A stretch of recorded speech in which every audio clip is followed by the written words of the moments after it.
The very word secrecy is repugnant in a free and open society, and we are, as a people, inherently and historically opposed to secret societies, to secret oaths, and to secret proceedings. We decided long ago that the dangers of excessive and unwarranted concealment of pertinent facts far outweighed the dangers which are cited to justify it. Even today, there is little value in opposing the threat of a closed society by imitating its arbitrary restrictions. Even today, there is little value in ensuring the survival of our nation if our traditions do not survive with it. And there is very grave danger that an announced need for increased security will be seized upon by those anxious to expand its meaning to the very limits of official censorship and concealment. That I do not intend to permit to the extent that it's in my control. And no official of my administration, whether his rank is high or low, civilian or military, should interpret my words here tonight as an excuse to censor the news, to stifle dissent, to cover up our mistakes, or to withhold from the press and the public the facts they deserve to know. For we are opposed around the world by a monolithic and ruthless conspiracy that relies primarily on covert means for expanding its sphere of influence, on infiltration instead of invasion, on subversion instead of elections, on intimidation instead of free choice, on guerrillas by night instead of armies by day.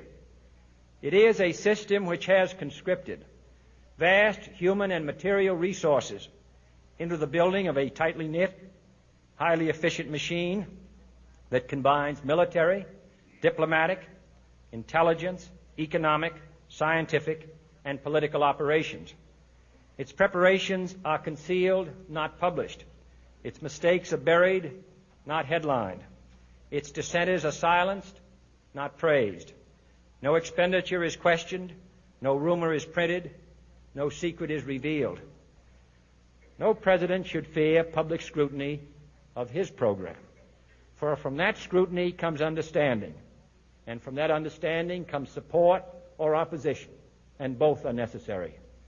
I am not asking your newspapers to support an administration, but I am asking your help in the tremendous task of informing and alerting the American people.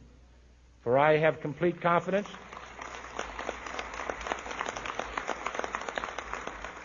in the response and dedication of our citizens whenever they are fully informed. I not only could not stifle controversy among your readers, I welcome it. This administration intends to be candid about its errors. For as a wise man once said, an error doesn't become a mistake until you refuse to correct it. We intend to accept full responsibility for our errors, and we expect you to point them out when we miss them.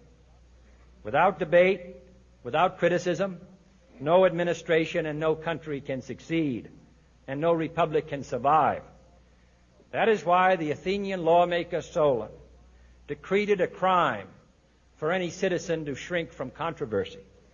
And that is why our press was protected by the First Amendment, the only business in America specifically protected by the Constitution, not primarily to amuse and entertain, not to emphasize the trivial and the sentimental, not to simply give the public what it wants, but to inform, to arouse, to reflect, to state our dangers and our opportunities, to indicate our crises and our choices, to lead, mold, educate, and sometimes even anger